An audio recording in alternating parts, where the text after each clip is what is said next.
I got two guests. I got a guest on the line. You know what I'm saying? He calling in from a correctional facility, man.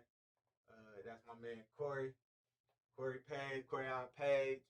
And we got my man KO from the Lick. You know what I'm saying? He play, what's the name of the character? Sticks. He plays Sticks on the Lick. You know what I'm saying? You check that out. It's a YouTube web series.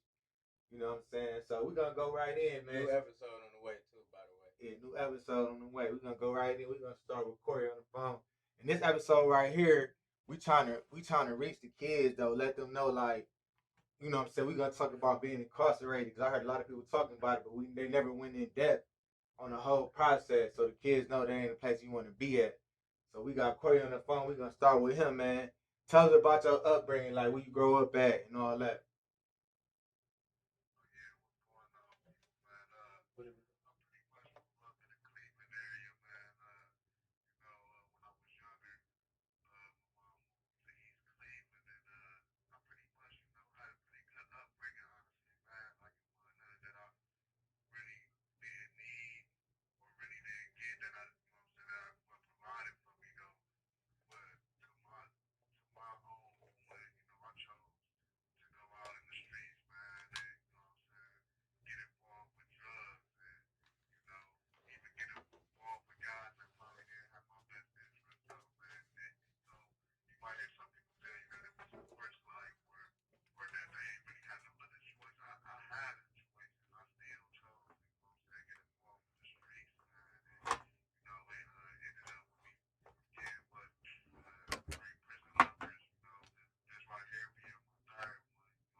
Okay. So like same question for you, KO. Same question for you. Just to really piggyback on what he said, I had a choice, you know what I'm saying? Like, I wasn't rich or nothing like that per se, but I ain't go without, you know what I'm saying? My people made sure I had everything that I wanted, needed, and just making those choices though, man, not having the right male influences around me, role models, and straying away and going down the wrong path though. So like when cause like a lot of people say that like it would, like some of them had a rough upbringing. They had to get out there to get how to, get it how they live. Some people said theirs wasn't that bad. So what made y'all make the choices to go from, you know what I'm saying, like school, like you know how people start in school when they get around their peers, that's when all that activity started. What made y'all go to that activity? Or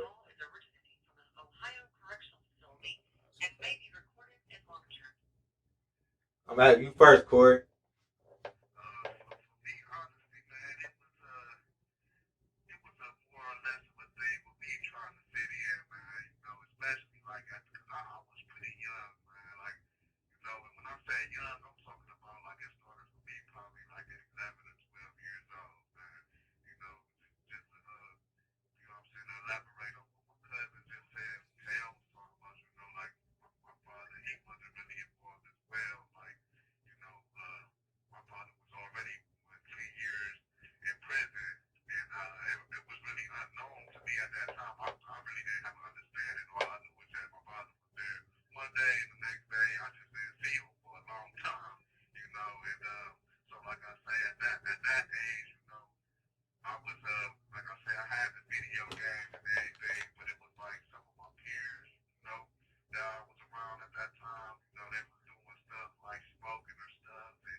Same question for you, Torn.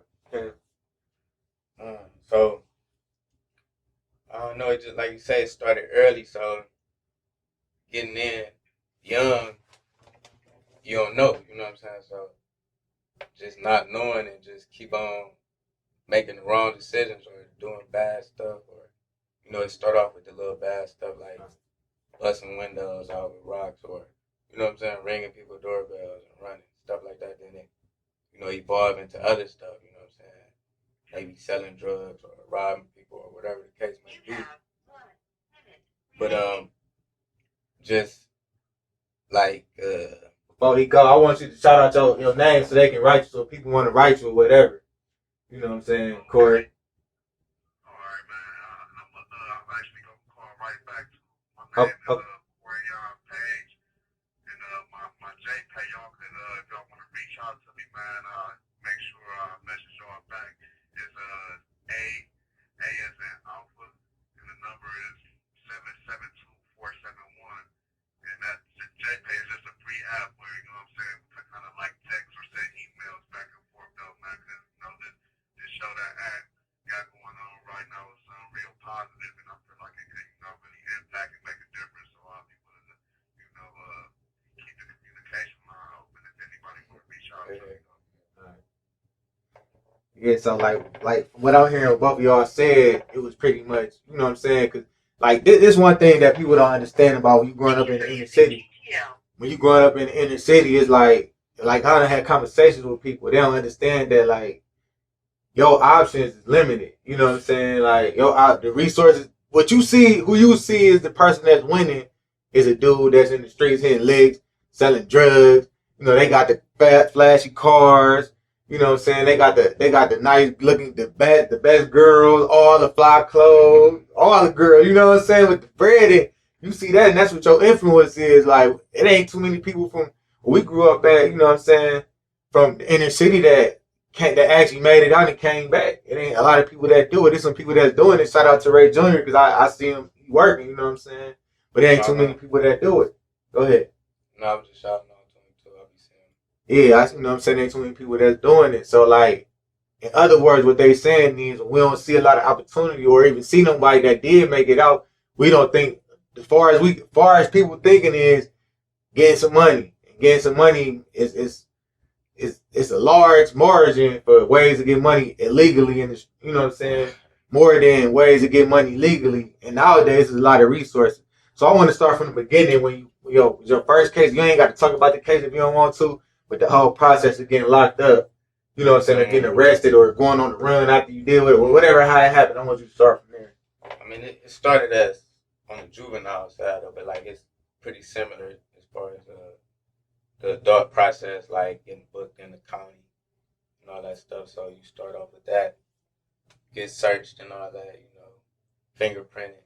Tell them about the whole search process though, because they don't understand how degrading and violating it is. It's so tedious because it's repetitive. They keep, you get stripped everywhere you go, any facility they transfer you to. So now, I want you to tell them what they make when they what they make you do. Like step by step. Okay, go ahead. It's minor in the city portion. You know what I'm saying? Like they just check you, pat you down. You know what I'm saying? They make you lift your sack and all that, but like they don't strip you naked yet. Right. Then once you go through the county part and get stripped out, get your street clothes too, and you get the orange. Then that's when you get stripped naked. Like they make you squat down, spread your cheeks and cough, make you lift your dick up in front of them. That's at the juvenile when you first go to the little whatever they call it. Okay. Okay. Both spots. But that's how it goes. Like they make you and then so it's like a Lorraine for the juveniles was Scioto. So you ride the bus all the way there from the county.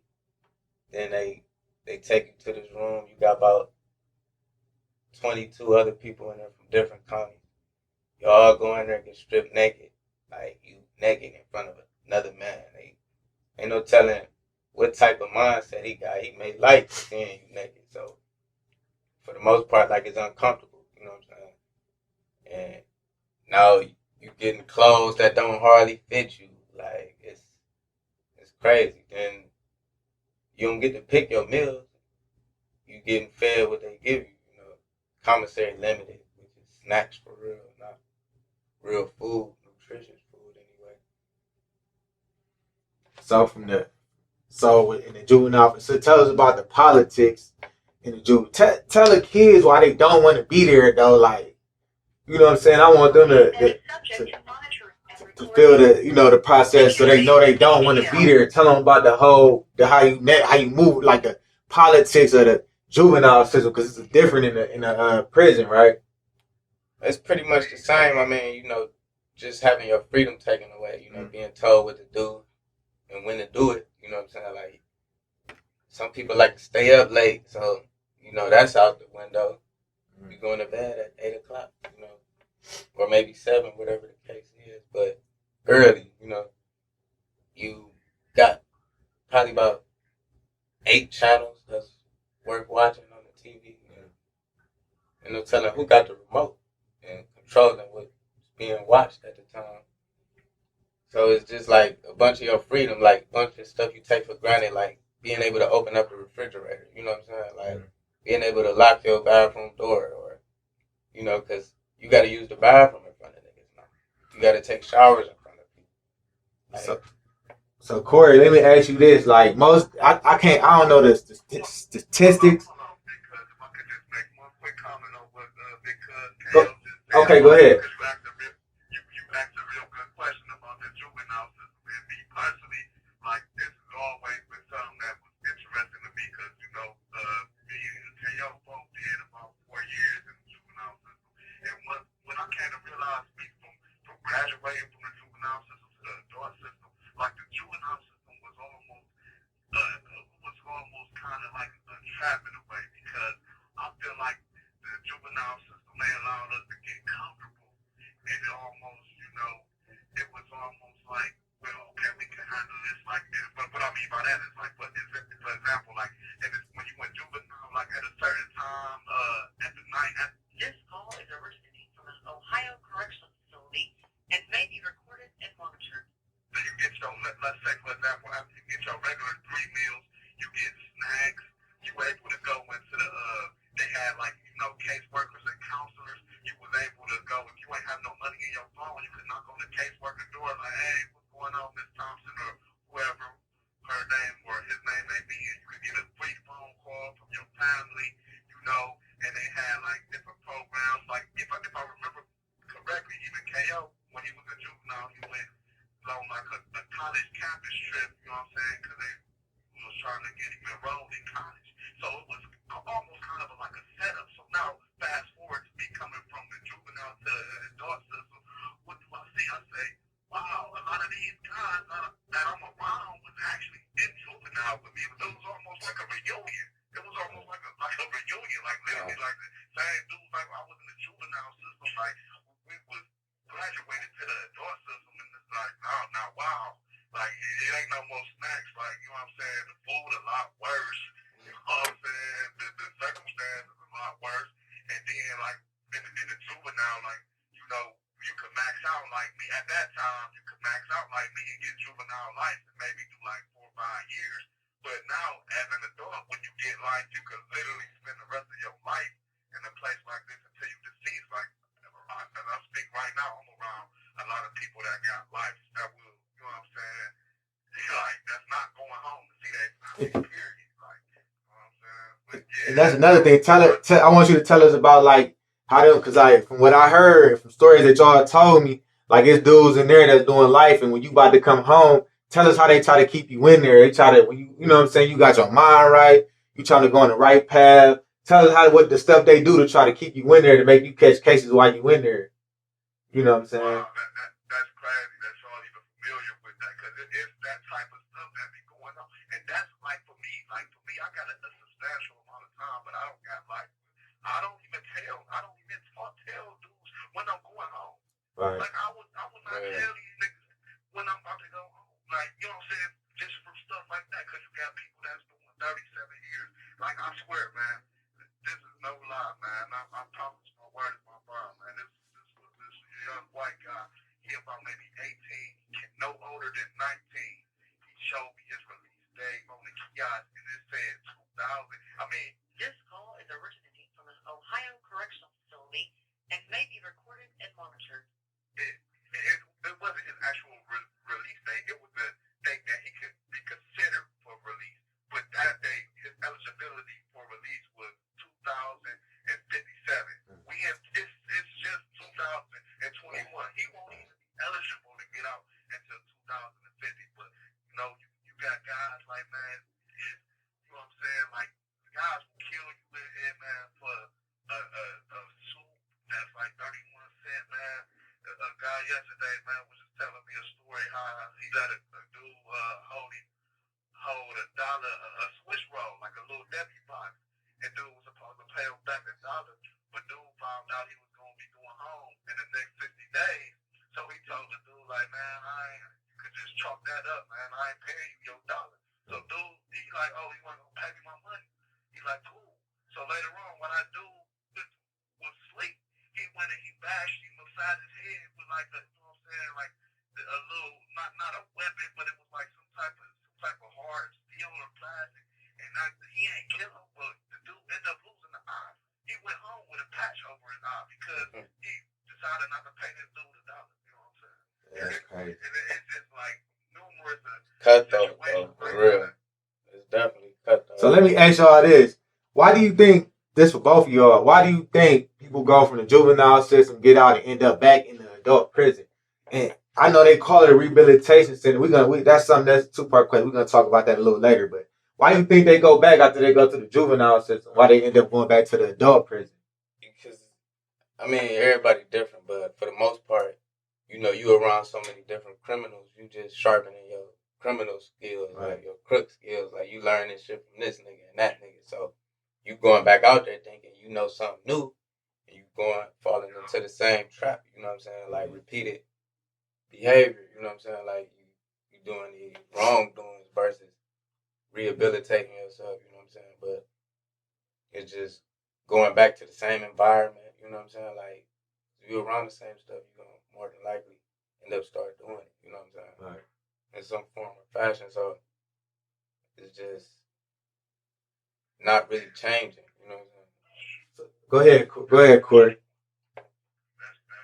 man. You definitely gotta really want to see change yourself, and like even with the juvenile system, like I say, they try to get it to where you're comfortable with you, like you know what I'm saying. It almost is like, wow, I can handle this. Like I mentioned earlier, how they like even give you snacks in the juvenile and the free phone calls and whatnot, and like they get you had video games, like we was like playing Xbox and stuff like that, so they almost make it like you're kind of kicking it, you know what I'm saying? In reality, you really separated from your family, you know what I'm saying? And your kids, if you got kids at that age, you know what I'm saying? And it's like, man, you get that mentality, like, you know what I'm saying, where you don't really see it like as a bad thing. It's almost like a cool thing, you know? And then like KO said, you around other criminals, so like now you sharpening up your things because humans, we the most social creatures, when you socialize with other people, and people talk about their cases, like, oh, this how I got not doing this, you know what I'm saying? They end up finding the gun after I shot dude, I should have got rid of the gun, whoop, whoop. So now you thinking like, okay, if I want to do this, you know what I'm saying, and with some violence, I need to get rid of the evidence, so people now get out instead of being, rehabilitated. They thinking that they sharper criminals, and you know what I'm saying, which in reality, they not. They just this call is originating from an Ohio correctional facility and may be recorded and monitored. Just to get the help that we need, you know what I'm saying, and just trying to really stick together, with people to get through this time like this because it's really so traumatic and so dehumanizing. So another question I got for you, Corey, you too. So what do y'all think like they can really do like from the kids that go to the juvenile system to keep them from going to the adult system? You know what I'm saying? Because majority of them is like us, black and Hispanic. You know what I'm saying? A few white. You know what I mean? But what you think they can do different to change that?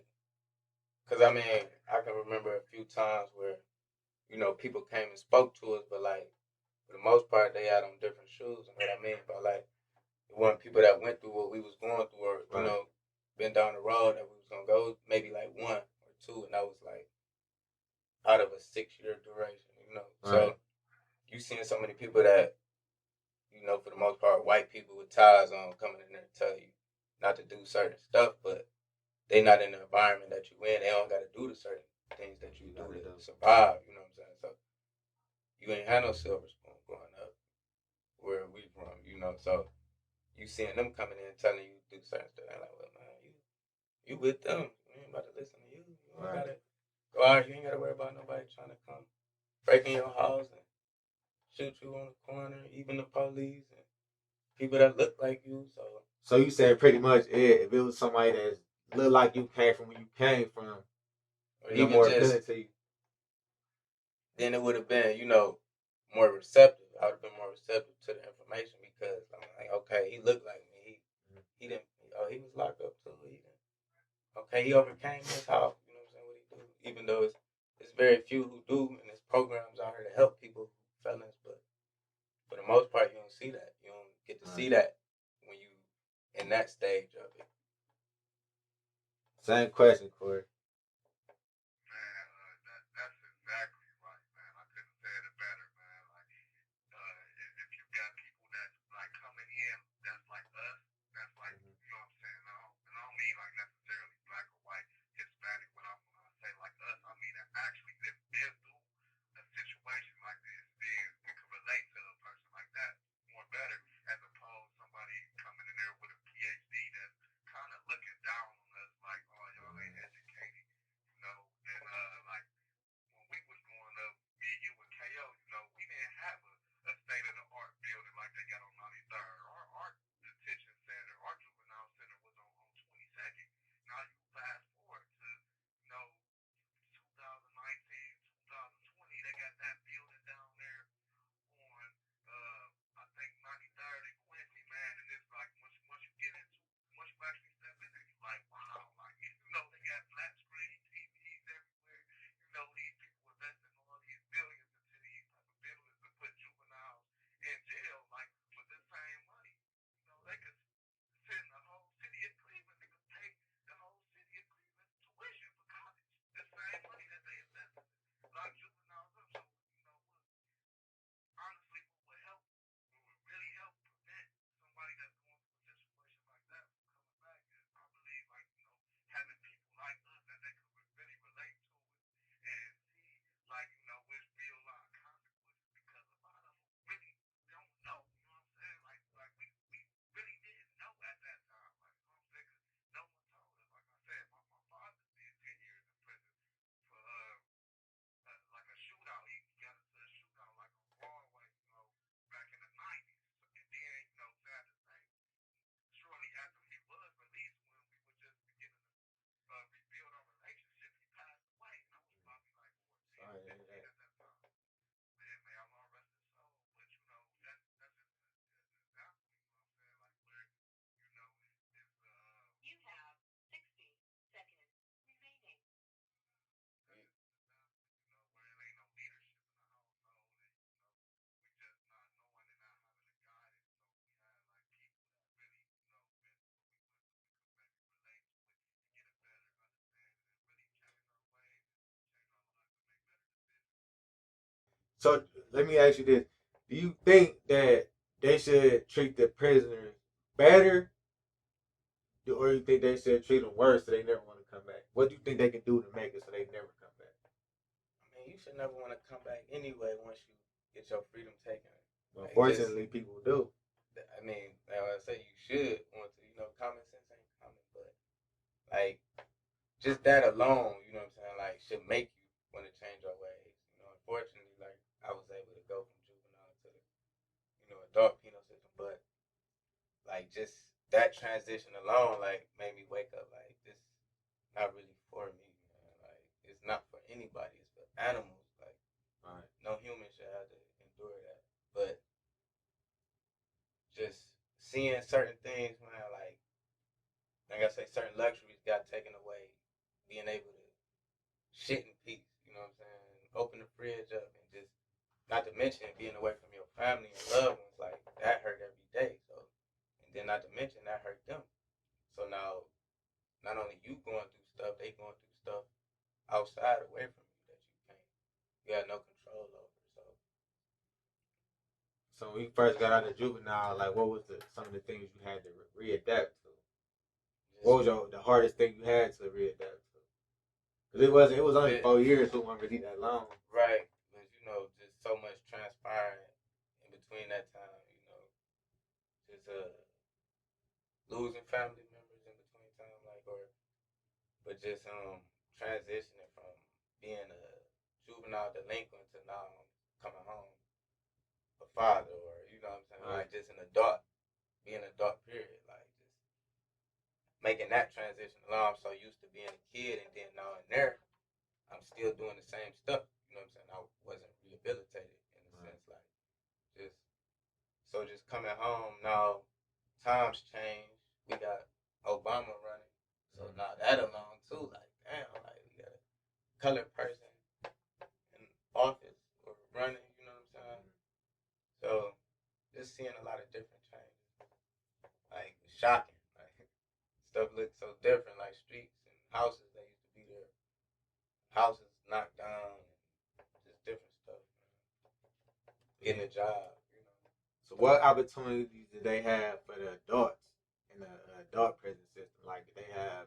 I know they used to let people get degrees in jail. I know people that was like that got degrees, but still, even with the degrees, and you still it's hard to get a job. You know what I'm saying? Because you only get a degree to get a job. But what type of programs they have in the adult system to help those people so they can not ever come back again? They can actually go out here and be a regular civilian. You know what I mean? A tax-paying civilian. Because most of them, they got cases to where nobody want to hire you, nobody want to give you a chance. Do they have anything in there that they can help people be regular civilians in his life and make decent amount of money, other than being a barber? I mean, like welding programs and stuff like that, but you gotta have a passion to want to do those kind of things. So they don't, it ain't like it's enforced to like, cause they got they give you a list of places that hire felons. Like so, I mean that alone limits. Like, because now you only can go to this Family Dollar or this McDonald's, or you know what I'm saying. People don't want to take a chance on you, even though you've been through the rehabilitation process. So it's like you marked. You know what I'm saying? Like, because people can still look this up. It's public information now. So it's like it's not what you know, it's who you know in them kind of situations. Because it's like people gotta want to hire you. Like they gotta want to take a chance on you. So like, cause I know, do they force y'all to take these different programs to get these trades, or is it just if you want to, or they prefer you just to work in the kitchen for 13 cents, whatever? It's like it's waiting list for certain stuff. Like it's like some people may really want to get in welding, but now they only offering it to this crowd or this age group. You know what I'm saying? But that's in the prison. I don't know about how every never. Like I'm guessing it's different everywhere, but the place I was at, like it was different. This, like I just so happened to be a tutor. You know what I'm saying? Like, cause I didn't want to work in the kitchen or clean up bathrooms and stuff, being a porter. So I just was being a tutor. Okay, so that's how you was making money being a tutor. Yeah, state pay. Yeah. Okay, they don't really pay you really a little bit of nothing. Yeah, that one. Like I think that one got the most, like tutors and kitchen workers. I think that's crazy there, because I think maybe you show them they can really make some good money doing certain stuff while they're in prison. Maybe they want to get out here and do it because they know they can make more out here. But we paying them, what is it? I don't know. I heard Wallow, they so you saying it was like 60 cents or something an hour, or $1. Like it was just terrible. Like it varies, different states, different places. So, like my state pay was $18 a month for the tutor, but that's a month. Yeah. What you supposed to do $18 a month? When the soups or noodles, random noodles out here, but they call them soups in there. So you get a pack of those, like 6 come in a pack for $1. But now they charging you 40 cents for one.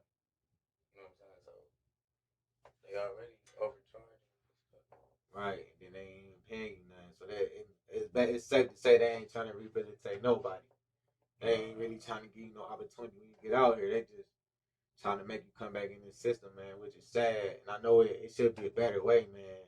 That's why, like, shout out to Jay and them. They doing all that reform, prison reform, all that work. Like, that's dope because there's a lot of people that really need those programs, man. Then a lot of times people don't know how to get to the programs where they can get help or they can get back on their feet.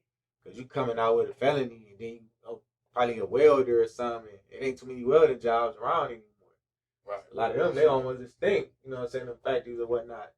So it's like with a little certificate, it's still like the places that do hire you, they not trying to pay you nothing. They trying to pay you just what, $3 or $4 more you was making in there, and expect you to raise your family. So like I feel like it should be more programs for like prisoners that is rehabilitated. And like you said, rehabilitation gotta come from you. They can't it's nothing they can do it anyway, right? Right. They can take you to the water, they can't make you drink it. You gotta want to change. I had to change myself. Like, it took me 2 go rounds, a juvenile bed and an adult one, but like I got a chance to do it before it was too late.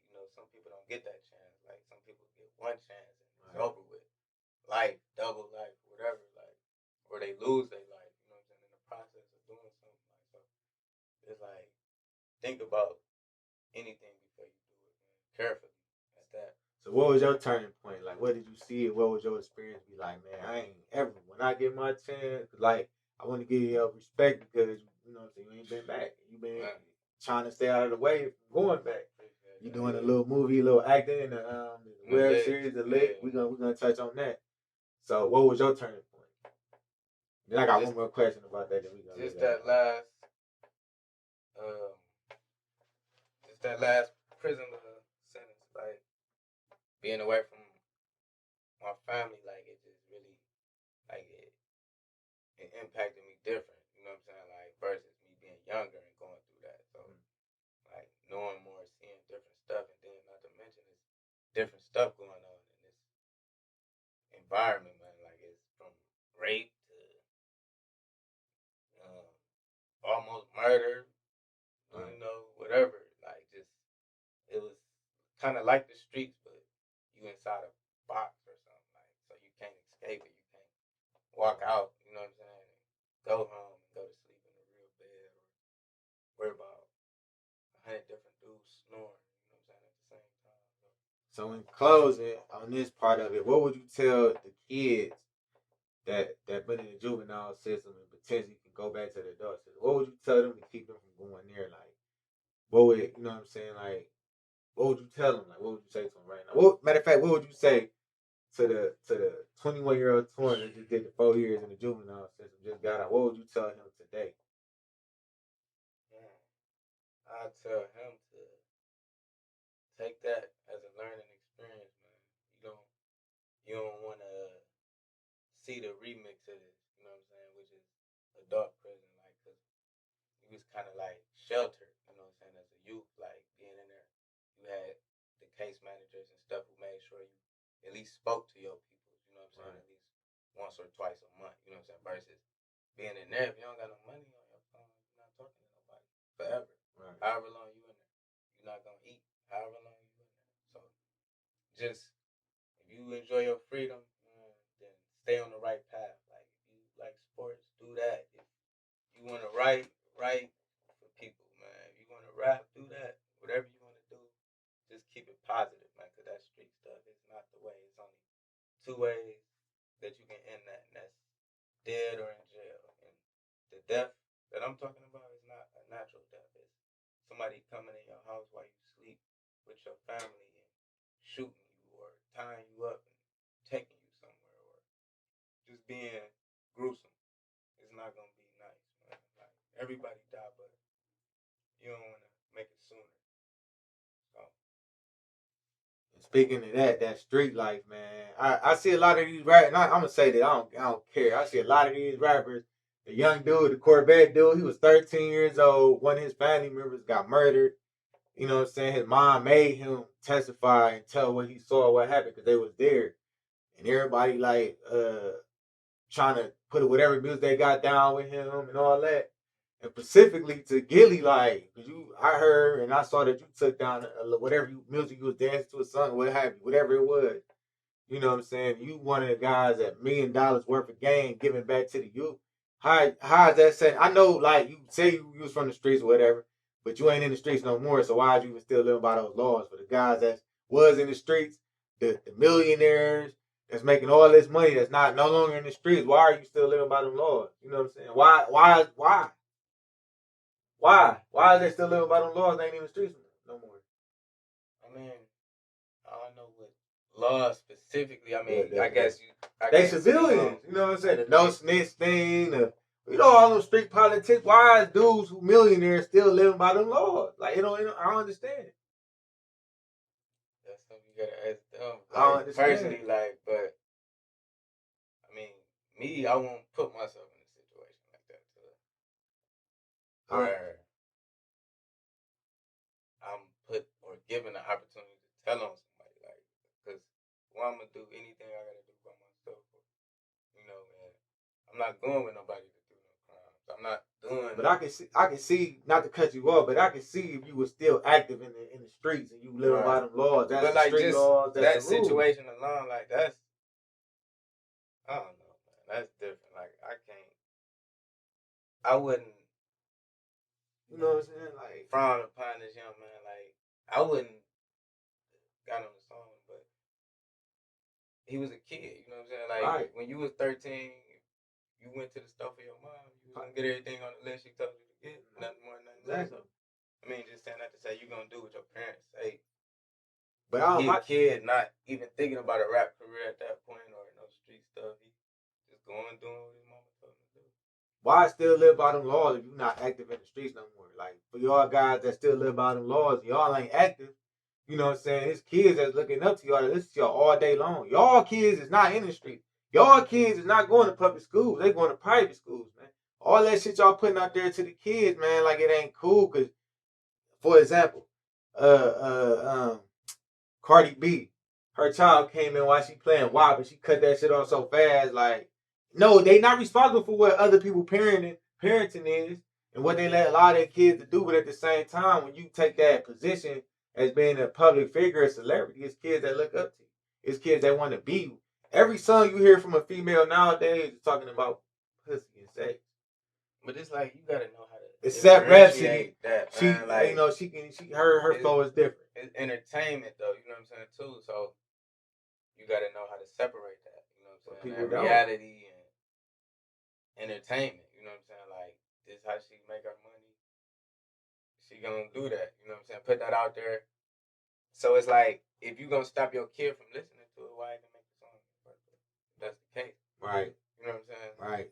But the reality is, we're gonna go on from this, man. It's just something I'm gonna talk about this later. But the reality of it is that kids look up to them because they want to be them, because that's who they see that they feel like they can become because they came from where they came from. So, with that being said, you being a celebrity or a public figure, you gotta understand you might not want to be a role model, like Charles Barkley said. I'm not a role model, but you are.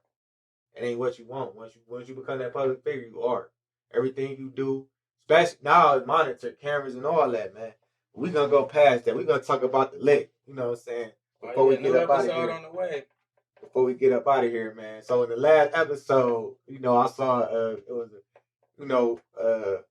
King, they was on his tail. They was trying to set him up, so he got rid of the police. One of the police, I don't know if he died. One of them, obviously he ain't dead, Detective James, because he got up, moving around. He had the little vest on, you know what I'm saying?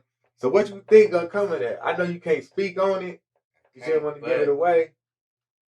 I can't say that it's about to get crazy on there. It's gonna get crazy. It's about to get crazy. So I really can't put it into words though, but like, it spice up every episode, man. Like, every day when I go on set, I'm like, who get killed today, or I feel like you gonna be I might be next. Shout out to the link to that whole cast, man. You know what I'm saying?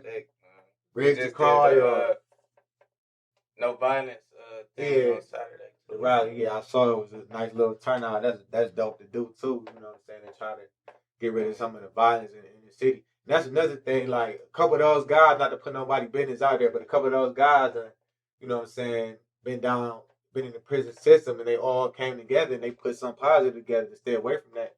You know what I'm saying? Created their own web series. You know what I'm saying? And that's dope to me. Like they all doing positive stuff now. They out of the way. They ain't into that stuff no more. They just really reacting some of the stuff that happens in the hood on a regular basis. You know what I'm saying? You know, for the people who not familiar with the hood, who want to stay away from that stuff, like watch it so you can know how to, you know, recognize it before it hits you, or you know, the people that's out there in the streets who think everybody your friend or think that it's a good outcome with this, man. It's not, man.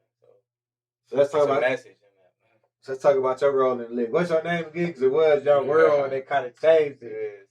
Stick. Okay. So your name's Stick. So tell me about Sticks though. Like I know the one scene when the cops pulled down on him in the car, he tried to run and you know they him on the car or whatever. You know what I'm saying? So tell me about your role, like he on the gunning team, so you know just grimy, like you can't trust him. You know what I'm saying? You never know what's gonna happen with him. Like man, that's just the type. You know, a gunner, like he gonna shoot, he ready for whatever, like anything violent or bad, like he with. So what they don't know is what King and them don't know is he the one that got Dame killed. You know, he was part of it. You know what I'm saying? And it was, you know, it was all. But you gotta watch it and see it was all a setup. Definitely, man. Gonna set a play. He made a chess move right there. You know what I'm saying? Our King, he all, you know, discombobulated because brother got killed. You know, and this eventually, you know, it's going around that circle. It might get into that circle. So now he's trying to move a little different. He's trying to get rid of the enemies. But it gets in. So you gotta watch it, man. It's a dope series, man. Shout out to them again. Shout out to them in the lick again. Up the Way TV. It's called The Lick, man. We got a new episode on the way. Yeah, shout out to them again. They doing a little violent, anti-violence, little showcases they putting on. You know what I'm saying? I'm sure if you want to get on one of those showcases, you know, you can contact them or whatever, or whoever doing the showcases to get on and you're trying to be a part of that positive movement.